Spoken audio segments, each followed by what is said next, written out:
Good morning, swallows and swans. I hope you've had a lovely week. Now, today in maths, we're going to be learning about the months of the year and how many days there are in each month. Let's remind ourselves how many months are in a year. 12. And let's remind ourselves of the order. January, February, March, April, May, June, July, August, September, October, November, and December. Now, this helpful poem, we've looked at this before in year 3. We had it for homework a while ago, and we also practiced our best handwriting with it. Do you remember? Hopefully it's embedded in your brain. Let's read it through. 30 days have September, April, June and November. All the rest have 31, except February alone, which has but 28 days clear and 29 in each leap year. Now, I have a really handy way of remembering how many days are in each month. We need to do a little trick. We need to put our hands together like this. Make sure that your little fingers are next to each other and pop your thumbs down. Now, we're going to imagine that the tips of our fingers represent months that have 31 days in, and the space in between means the months don't. So let's have a look. January, that's the first month of the year, and it has 31 days. Then we go to our space, February, that does not have 31 days. Then we go back up, March, it's the tip of our finger, so it also has 31 days. After March, we have April. April has 30 days. Most of the months, if they don't have 31 days in, they have 30, except for February. But we can remember that because it's quite different. After April, we have May. May has 31 days in. Then we have June, 30 days. July, 31 days. Now remember, I said to put your little fingers together because after July, we have August. And August also has 31 days in. After August, September. That's not in the tip of our fingers, so it has 30 days. October up here, so it has 31 days. Over here, November, it's not in the tip of our finger, so it has 30 days. And then December, the last month of the year, has 31 days. We don't need this finger. It's good to practice that. It's really important that we know the months of the year and when they occur, which month comes before which other months. February is an unusual month because it has 28 days, but every 4 years there is a leap year when we have an extra day. I won't explain the reasons behind that at the moment because it's quite complicated and will take me too long. Maybe you want to look it up, or maybe I'll tell you that another time. But one easy way of remembering if a year is a leap year, for example, this year, 2020, it is a leap year. And we can tell it's a leap year because it's divisible by 4. So if we were to put 2020 and divide it by 4, be very complicated maths, we would find that it divides really easily by 4. So leap years come every 4 years. So if 2020 is a leap year, when will the next one be? 2024 will be the next leap year. Okay, so I'm going to read through the PowerPoint with you. Make sure you have your home book and your pencil with you so that you can do your work in there. Okay.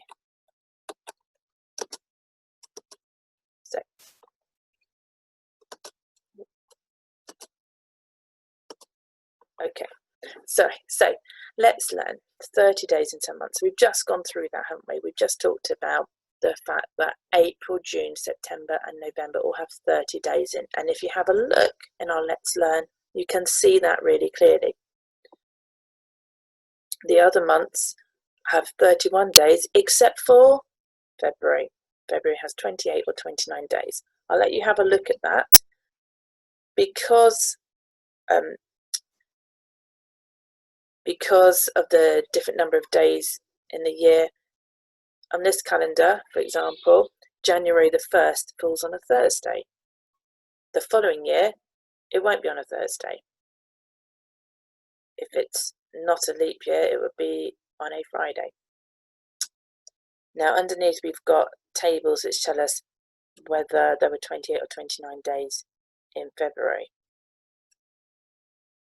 So as we say that 2012, 2016 and 2020 are leap years when there are 29 days. We've just talked about that. Okay. How many days are there in a year that is not a leap year?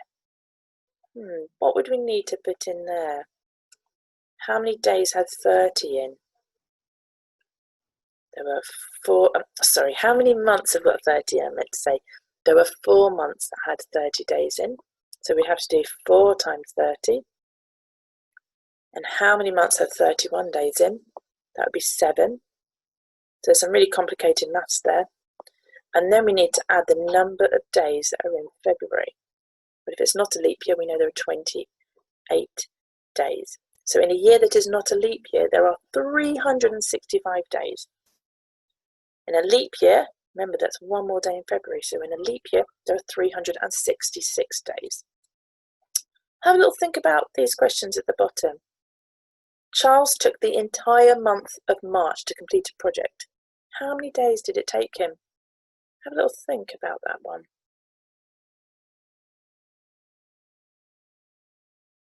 And then the next question says, Lulu took 2 months to read a collection of 8 books. That's really good. 8 books in 2 months. How many days did she take? Does it matter which 2 months it was? Can we answer that question as easily? If you need more time to think, pause the video. Otherwise, I'm going to show you, go through the answers in 3, 2, 1. Okay, so Charles took the entire month of March to complete his project. That's 31 days. Now, the second one was quite tricky to answer, really. It doesn't give us enough information. It doesn't tell us the 2 months, so the answer really depends on the 2 months. If it was April and May, for example, well, that's 1 month with 30 days and 1 month with 31 days, and that would have been 61 days in total. But if it was December and January, well, those 2 months both have 31 days in, and then it would be 62. You'll notice that there aren't any months that have 30 days next to each other. But what if one of the months was February? Well, then we'd have to know, was it a leap year or not? So really, there wasn't enough information there to be able to answer that accurately. Okay. Now, what I would really like you to do in your homebook is to write down the poem that we were looking at the beginning. I want you to write it down and really pay attention to your spelling of the months. It's really important that we can spell the months. In fact, an extra challenge would be, can you write down all the months of the year afterwards to make sure you know how to spell them? And the eagle-eyed amongst you will have noticed that the months all have a capital letter. What does that tell us? Shout the answer out to me. What are months of the year? They are proper nouns, so they all have a capital letter.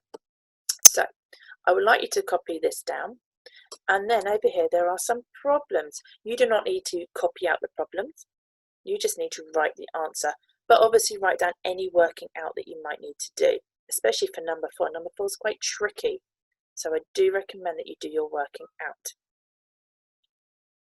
I'm going to read the questions out loud in case you want them read to you, and then I would ask you to pause the video and put it back on so I can go through the answers. Number 1, a bridge was built during the months of October and November. How many days did it take to build the bridge? Number 2, baby Bob was born in February 2019, or last year. Could he have been born on February the 29th? Explain your answer. So please tell me why you have written that. Number 3, Kevin stopped eating chocolate for the whole of July and August. Maybe that's why he was a bit grumpy. For how many days did Kevin stop eating chocolate in total? Question number 4. Holly's father spent 3 months working overseas from the first day of January, so January the 1st, to the last day of March in 2010. How many days was Holly's father away overseas for work?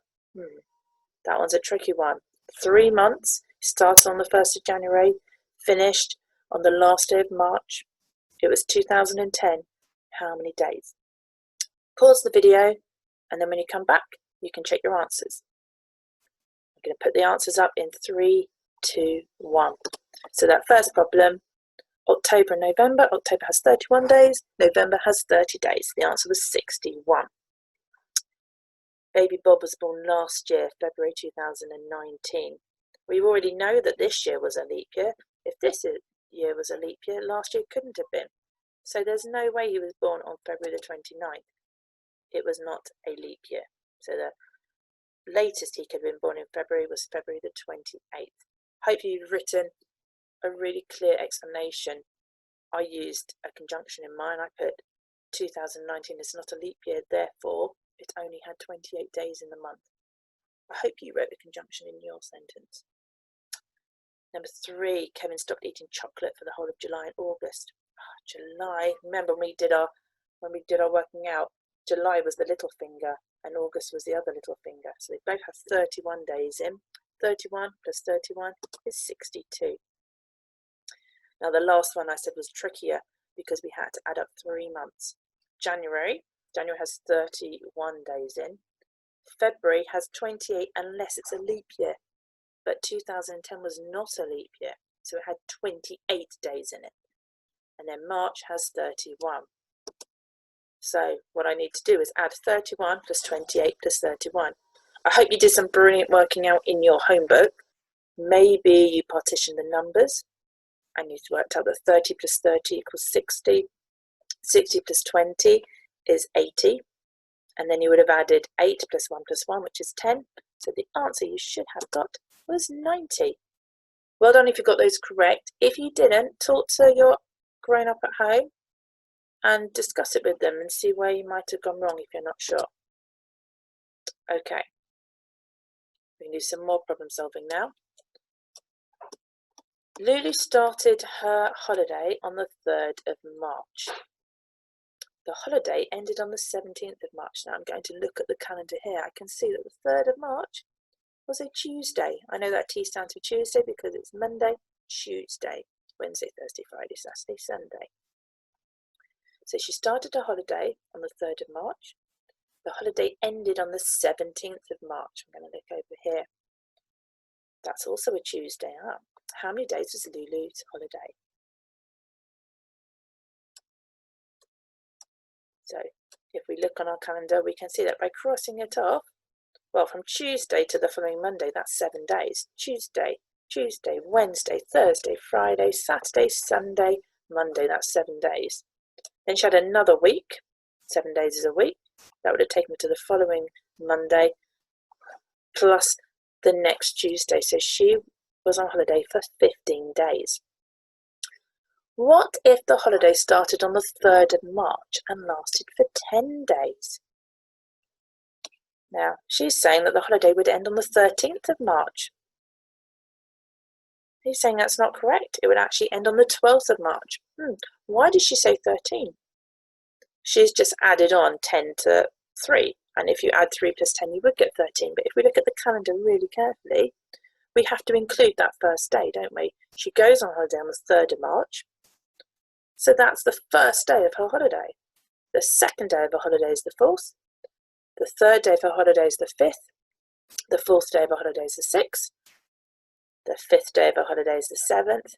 The 6th day of the holiday is the 8th. The 7th day of the holiday is the 9th. The 8th day of the holiday is the 10th. The 9th day of the holiday is the 11th.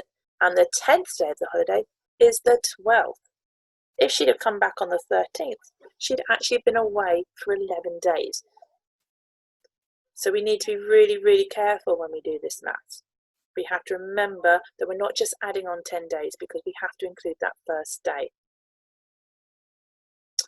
What if the holiday ended on the 17th of March and lasted for 10 days? Now, let's remember what we learned just before. If we can add on 10 days to find the answer, can we take away 10 days to find the answer? No, we can't do that, can we?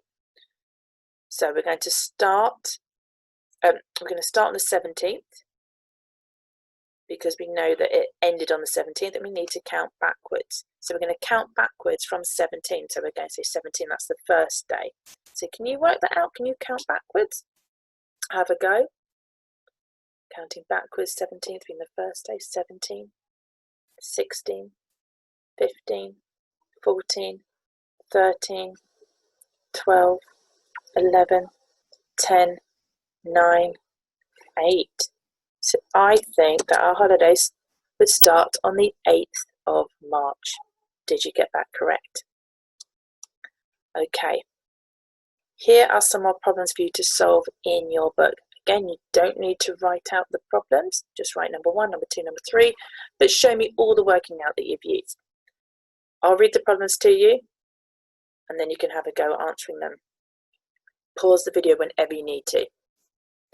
A book festival started on the 5th of April. Let's look up here, the 5th of April. That's a Sunday. It ended on the 9th of April. How many days was the festival? Remember, if it starts on the 5th of April, we have to start counting at the 5th. So that's day number 1. Question 2. A music festival started on the 28th of April. It lasted for 7 days. On which date did the festival end? Remember which month comes after April. And question number 3. A food festival closed on the 1st of May. And it lasted for 9 days. So on which date did the festival open? Think really carefully. If it closed on the 1st of May, are we counting on or are we working backwards? Okay, pause the video to make sure you've answered those. And when you're ready, unpause it and we'll go through the answers. We're going through the answers in 3, 2, 1. The book festival started on the 5th of April and it ended on the 9th. Oh, it took 5 days. The music festival started on the 28th of April. We count on 7 days, finished on the 4th of May. And the food festival that closed on the 1st of May, you needed to count backwards, started on my birthday, the 23rd of April. What a fabulous day to start. Okay, I have a challenge here for you to do. I'd really like you to have a go at doing this. I'll read it out to you. London time is 8 hours behind Singapore. London time is 5 hours ahead of New York. Because, as we know, there are time differences around the world. So whatever time it is in one country, it'll be different in another country. It is Tuesday, the 24th of March, 6 p.m. in London. What day and time is it in Singapore and New York? So in your book, you might need to draw a timeline, and I want you to explain your answer. Then we've got the maths journal, which says, how do you spend your Sunday? Describe the activities you do, starting from the time you wake up. At what time does each activity start and end? And how long does each activity last? It'd be really good if you can have a go at doing that. Remember to email your answers to us so that we can see how you've got on. Well done for completing another fabulous week of maths. That's the end of our time topic. We're going to have a new topic next week. It's going to be anchored. Secret there. Okay. Lovely to see you, swans and swallows. Enjoy the rest of your day.